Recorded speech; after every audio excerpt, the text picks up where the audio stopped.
ಕೆಲವೊಮ್ಮೆ ಪರಿಸ್ಥಿತಿಗೆ ತಕ್ಕಂತೆ ನಿಮಗೆ ಮಾತನಾಡುವುದಕ್ಕೆ ಆಗದಿದ್ದರೆ ಸಣ್ಣನಾಗಿ ಬೀರಿ ಸುಮ್ಮನಾಗಿ ಬಿಡಿ.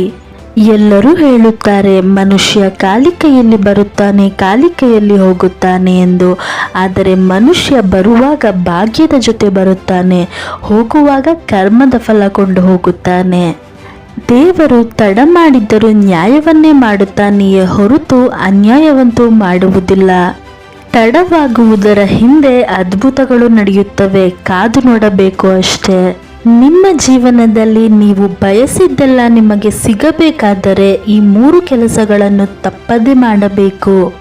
ಮೊದಲನೆಯದಾಗಿ ಬೆಳಗ್ಗೆ ಬೇಗ ಎದ್ದು ನಿಮ್ಮ ದಿನಚರಿಯನ್ನು ಶುರು ಮಾಡಬೇಕು. ಪ್ರತಿದಿನ ಬೇಗ ಎದ್ದು ನಿಮ್ಮ ದಿನಚರಿ ಆರಂಭ ಮಾಡಿದರೆ ನಿಮ್ಮ ಮನಸ್ಥಿತಿ ಶಾಂತವಾಗಿರುತ್ತದೆ. ಯಾರ ಕಿರಿಕಿರಿಯೂ ಇರುವುದಿಲ್ಲ. ಪ್ರಶಾಂತವಾದ ವಾತಾವರಣದಲ್ಲಿ ಒಮ್ಮೆ ನೀವು ಶಾಂತಿಯಿಂದ ದೇವರಲ್ಲಿ ಪ್ರಾರ್ಥಿಸಿ, ವ್ಯಾಯಾಮ ಮಾಡಿ, ನಿತ್ಯ ಕರ್ಮಗಳನ್ನು ಮುಗಿಸಿ ನಿಮ್ಮ ಕೆಲಸಗಳನ್ನು ಶುರು ಮಾಡಿ. ಎರಡನೆಯದು, ಆಗಿ ಹೋಗಿರುವುದರ ಬಗ್ಗೆ ಯಾವತ್ತೂ ಚಿಂತೆ ಮಾಡಬಾರದು. ಆಗಿ ಹೋಗಿರುವುದರ ಬಗ್ಗೆ ಯೋಚನೆ ಮಾಡುವುದನ್ನು ಬಿಟ್ಟು ಮುಂದೆ ಆಗುವ ಕೆಲಸಗಳ ಬಗ್ಗೆ ಹೆಚ್ಚು ಗಮನ ಕೇಂದ್ರೀಕರಿಸಬೇಕು. ಮೂರನೆಯದು, ನಿಮ್ಮ ರಹಸ್ಯಗಳನ್ನು ಯಾರಿಗೂ ಹೇಳಬಾರದು. ನಿಮ್ಮ ರಹಸ್ಯಗಳನ್ನು ಬೇರೆಯವರ ಹತ್ತಿರ ಹೇಳಿಕೊಂಡು ಸಹಾಯಕ್ಕಾಗಿ ಯಾರ ಹತ್ತಿರವೂ ಕೈಚಾಚಬೇಡಿ. ಯಾಕೆಂದರೆ ಈ ಸಮಾಜದಲ್ಲಿ ನಿಮ್ಮ ಸಹಾಯಕ್ಕೆ ಯಾರೂ ಬರುವುದಿಲ್ಲ. ಬದಲಾಗಿ ನಿನ್ನ ಕಾಲು ಎಳೆಯುವ ಜನರೇ ತುಂಬಿರುವ ಈ ಜಗತ್ತಿನಲ್ಲಿ ನಿನ್ನ ಆಸೆಗಳನ್ನು ಅವರ ಉಪಯೋಗಕ್ಕಾಗಿ ಲಾಭ ಮಾಡಿಕೊಳ್ಳುತ್ತಾರೆ. ಆದ್ದರಿಂದ ಯಾರ ಹತ್ತಿರವೂ ನಿಮ್ಮ ರಹಸ್ಯಗಳನ್ನು ಹೇಳಬೇಡಿ.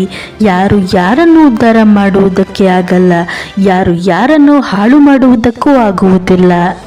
ಒಳ್ಳೆಯದು ಮತ್ತು ಕೆಟ್ಟದ್ದು ಎರಡು ನಮ್ಮಲ್ಲಿಯೇ ಇದೆ.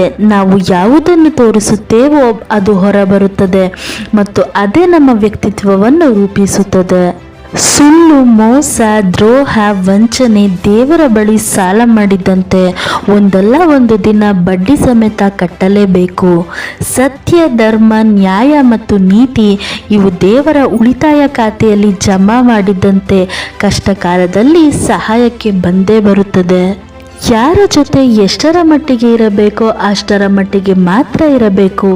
ಎಲ್ಲರೂ ನಮ್ಮವರೇ ಅಂದುಕೊಂಡು ಒಳ್ಳೆಯತನಕ್ಕೋಸ್ಕರ ಏನಾದರೂ ಮಾಡಿದರೆ ಕೊನೆಗೆ ನಾವೇ ಕೆಟ್ಟವರಾಗುತ್ತೇವೆ. ಊಟ ಎಲ್ಲರಿಗೂ ಬೇಕು, ಆದರೆ ರೈತನಾಗಲು ಯಾರೂ ಒಪ್ಪುವುದಿಲ್ಲ. ನೆರಳು ಎಲ್ಲರಿಗೂ ಬೇಕು, ಆದರೆ ಮರ ನೆಡಲು ಯಾರೂ ಕೈ ಎತ್ತುವುದಿಲ್ಲ. ತಾಯಿ ಎಲ್ಲರಿಗೂ ಬೇಕು, ಆದರೆ ಕೊನೆಗಾಲದಲ್ಲಿ ಯಾರೂ ನೋಡಿಕೊಳ್ಳುವುದಿಲ್ಲ. ನೀವು ನೋಡಲು ಬಯಸದ ವಿಷಯಗಳಿಗೆ ನೀವು ನಿಮ್ಮ ಕಣ್ಣುಗಳನ್ನು ಮುಚ್ಚಬಹುದು, ಆದರೆ ನೀವು ಅನುಭವಿಸಲು ಬಯಸದ ವಿಷಯಗಳಿಗೆ ನಿಮ್ಮ ಹೃದಯವನ್ನು ಮುಚ್ಚಲು ಸಾಧ್ಯವೇ ಇಲ್ಲ. ನಿಮ್ಮನ್ನು ಅಳುವುದರಿಂದ ತಡೆಯಬಲ್ಲ ವಿಶ್ವದ ಏಕೈಕ ವ್ಯಕ್ತಿ ನಿಮ್ಮನ್ನು ಅಳುವಂತೆ ಮಾಡಿದಾಗ ನೀವು ಏನು ಮಾಡುವಿರಿ?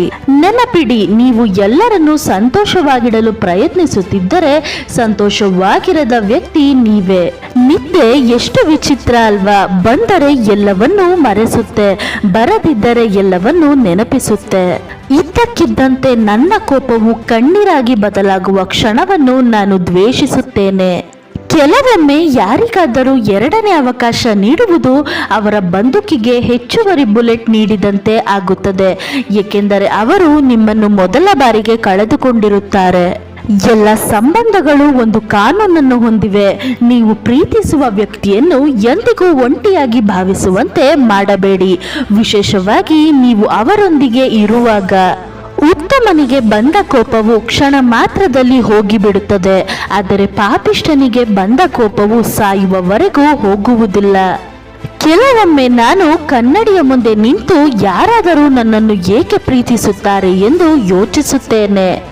ತುಂಬಾ ನಗುವ ಮತ್ತು ಮಾತನಾಡುವ ಮತ್ತು ಸಂತೋಷದಿಂದ ಇರುವ ಹುಡುಗಿ ಮಲಗುವಾಗ ಸ್ವತಃ ಅಳುವ ಹುಡುಗಿಯಾಗಿಯೂ ಇರುತ್ತಾಳೆ. ನಿಮ್ಮ ಕಥೆಯನ್ನು ನೀವು ಹೇಳಿದಾಗ ಮತ್ತು ಅದು ನಿಮ್ಮನ್ನು ಅಳುವಂತೆ ಮಾಡದಿದ್ದಾಗ ನೀವು ಜೀವನದಲ್ಲಿ ಗುಣಮುಖರಾಗಿದ್ದೀರಿ ಎಂದರ್ಥ. ನಿನ್ನೆ ನಿಮಗೆ ವಿಶೇಷ ಭಾವನೆಯನ್ನು ಮೂಡಿಸಿದ ವ್ಯಕ್ತಿ ಇಂದು ನಿಮ್ಮನ್ನು ತುಂಬಾ ಬೇಡವೆಂದು ಭಾವಿಸಿದಾಗ ಅದು ಎಲ್ಲಕ್ಕಿಂತ ಹೆಚ್ಚು ನೋವು ಕೊಡುವ ವಿಷಯವಾಗಿದೆ. 80% ಮಹಿಳೆಯರು ನೋವು ವ್ಯಕ್ತಪಡಿಸಲು ಮೌನವನ್ನು ಬಳಸುತ್ತಾರೆ. ಅವರು ನಿಜವಾಗಿಯೂ ನಿಮ್ಮನ್ನು ಬಿಡಬೇಕೆಂದರೆ ಅವಳು ನಿಮ್ಮನ್ನು ಹೆಚ್ಚು ನೋಯಿಸುತ್ತಾಳೆ. ಈ ಸೂಚನೆಗಳು ಕಂಡು ಬಂದರೆ ನೀವು ಎಲ್ಲರಿಗಿಂತ ಆಕರ್ಷಕವಾಗಿ ಕಾಣ್ತಾ ಇದ್ದೀರಾ ಎಂದು ಒಂದು ರಿಸರ್ಚ್ನ ಪ್ರಕಾರ ಸಾಬೀತಾಗಿದೆ. ಜನರು ನಿಮ್ಮೊಂದಿಗೆ ಐ ಕಾಂಟ್ಯಾಕ್ಟ್ ಕಣ್ಣಿನ ಸಂಪರ್ಕ ಮಾಡ್ತಾರೆ. ಜನರು ನಿಮ್ಮ ಸುತ್ತಲೂ ಗೊಂದಲದಿಂದ ಅಥವಾ ವಿಚಿತ್ರವಾಗಿ ವರ್ತಿಸುತ್ತಾರೆ. ಜನರು ನಿಮ್ಮನ್ನು ನೋಡಿದಾಗ ತಮ್ಮ ಉಬ್ಬನ್ನು ಮೇಲಕ್ಕೆ ಎತ್ತುತ್ತಾರೆ ಅಥವಾ ನಿಮ್ಮನ್ನೇ ದಿಟ್ಟಿಸಿ ನೋಡುತ್ತಾರೆ. ನೀವು ಕೇಳದಿದ್ದರೂ ಜನರು ನಿಮಗೆ ಉಪಕಾರವನ್ನು ಮಾಡುತ್ತಾರೆ ಅಥವಾ ಸಹಾಯ ಮಾಡಲು ಮುಂದಾಗುತ್ತಾರೆ.